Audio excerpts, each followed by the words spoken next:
Pemirsa, pinjaman online dan judi online menjadi fenomena gunung es di masyarakat dan membawa dampak besar bagi warga terutama di kalangan menengah ke bawah. Sejumlah aturan telah dikeluarkan lembaga terkait, mulai untuk mengedukasi hingga melindungi warga dari jerat judi online dan juga pinjaman online. Namun mengapa hingga saat ini masih banyak warga yang terus terseret dalam lubang hitam judi online dan pinjol ilegal? Polres Jakarta Timur mengusut kasus 27 pelamar kerja di Jakarta Timur yang datanya digunakan untuk pinjaman online. Sebelumnya, seorang korban berinisial ML melaporkan seorang wanita berinisial R atas dugaan penipuan dan penggelapan uang ke Polres Metro Jakarta Timur pada 5 Juni lalu. Polisi menyebut R berperan sebagai penyalur tenaga kerja di sebuah konter HP Mall Pusat Grosir Cililitan, meminta korban untuk menyerahkan sejumlah dokumen yang tanpa sepengetahuan para korban data para pelamar didaftarkan untuk pinjaman online. Para korban baru mengetahui menjadi korban penipuan setelah ada penagihan kredit yang dilakukan debt kolektor pinjaman kredit online. Akibat perbuatan pelaku, total kerugian dari 27 korban mencapai lebih dari 1 miliar rupiah. Modus yang digunakan oleh si terlapor ini, inisial R ya, dengan menawarkan pekerjaan kepada para korban, juga menawarkan hadiah kepada para korban ini ya. Untuk itu para korban ini diwajibkan untuk memberikan syarat-syarat seperti menyerahkan KTP, menyerahkan foto dirinya ya, selfie ya, kemudian juga meminjamkan handphonenya. Nah, tanpa sepengetahuan para korban ini, ternyata di handphone para korban ini sudah diinstal aplikasi pinjaman online maupun kredit online. Otoritas Jasa Keuangan atau OJK menyebut rendahnya tingkat literasi keuangan di masyarakat menjadi salah satu faktor tingginya korban pinjaman online ilegal. Berdasarkan data Satgas Pemberantasan Aktivitas Keuangan Ilegal, pengaduan pinjol ilegal periode 1 Januari hingga 30 Juni 2024 didominasi oleh rentang usia antara 26 hingga 35 tahun. OJK juga mengungkap sebanyak 42% korban dari pinjol ilegal adalah guru. Angka tersebut melebihi korban lainnya seperti orang yang terkena PHK sebanyak 21%, ibu rumah tangga 18%, karyawan 9%, dan pelajar 3%. Selain membuat regulasi untuk melindungi warga dari jerat pinjol, OJK juga melakukan sosialisasi terkait bahaya pinjaman online. Salah satunya dengan menggelar roadshow ke sejumlah kampus untuk memberikan pemahaman agar generasi muda terhindar dari pinjaman online ilegal. Bagaimana kita melihat generasi muda ini sebagai mereka yang akan meneruskan estafet kepemimpinan bangsa kita.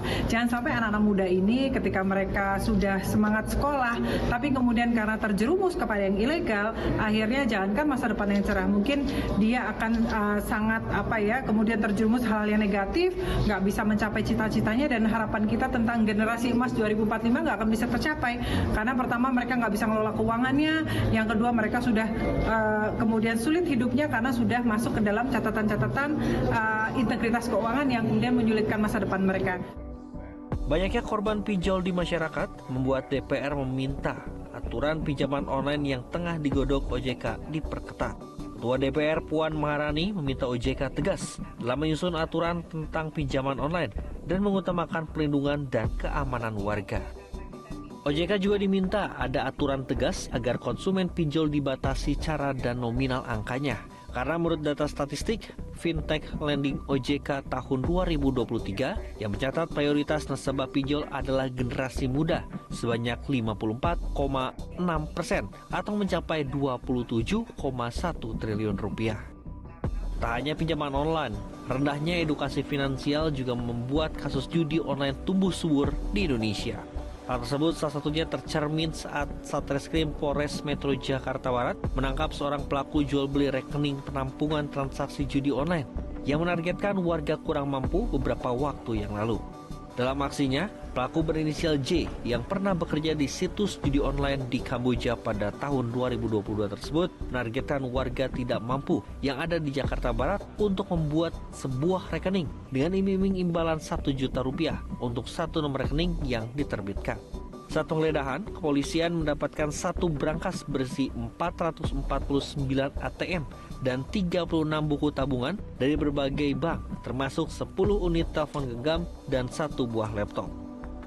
Polisi pun tak tinggal diam untuk perang melawan judi online, salah satunya menggerebek satu unit apartemen di Jakarta Barat yang menjadi markas judi online.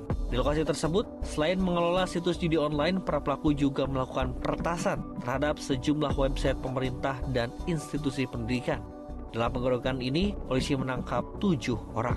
Adapun modus operandi yang dilakukan dalam peretasan adalah untuk memasarkan situs judi online milik para tersangka dengan mengubah tampilan website yang diretas menjadi konten judi online.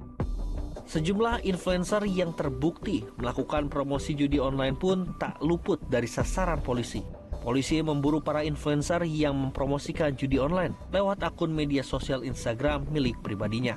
Pusat Pelaporan dan Analisis Transaksi Keuangan atau PPATK mencatat nilai transaksi judi online mencapai lebih dari 600 triliun pada kuartal pertama 2024. Angka tersebut meningkat 83,5% dari tahun 2023 sebesar 327 triliun. Selain itu, dari 3,4 juta warga Indonesia yang teridentifikasi bermain judi online, 80% diantaranya masyarakat berpenghasilan rendah. Hal tersebut tentu memberikan dampak besar bagi masyarakat. Salah satunya menjadi penyebab utama meningkatnya angka perceraian di sejumlah daerah. Di Tangerang, Banten, Pengadilan Agama Kota Tangerang mencatat dalam semester pertama di tahun 2024 sedikitnya 2.000 kasus perceraian terjadi akibat persoalan judi dan pinjaman online. Hal yang sama terjadi di Jawa Tengah. Pengadilan Agama kelas 1A Kebumen mencatat jumlah kasus perceraian dari bulan Januari hingga bulan Juli 2024 mencapai 1.256 perkara. Dari jumlah tersebut, penyebab perceraian paling tinggi adalah faktor ekonomi, yakni berjumlah 633 perkara, dan faktor perselisihan terus-menerus, yakni berjumlah 506 perkara. Faktor tersebut salah satunya diantaranya akibat pengaruh judi online yang membuat perekonomian keluarga menjadi kekurangan yang akhirnya menyebabkan perselisihan terjadi antara suami dan istri. Judi online juga dapat meningkatkan kemiskinan pada masyarakat di Indonesia. Berdasarkan data BPS, angka kemiskinan di Indonesia pada Maret 2023 sebesar 9,36% atau 25,9 juta penduduk. Jumlah tersebut bukan tak mungkin akan terus berlanjut dan menjadi bola salju yang akan menggelinding lebih besar jika pemerintah tidak mengambil langkah tegas dalam memutus jerat judi online dan pinjaman online ilegal. Tim Liputan Metro TV. Jelajahi cara baru mendapatkan informasi. Download Metro TV Extend sekarang.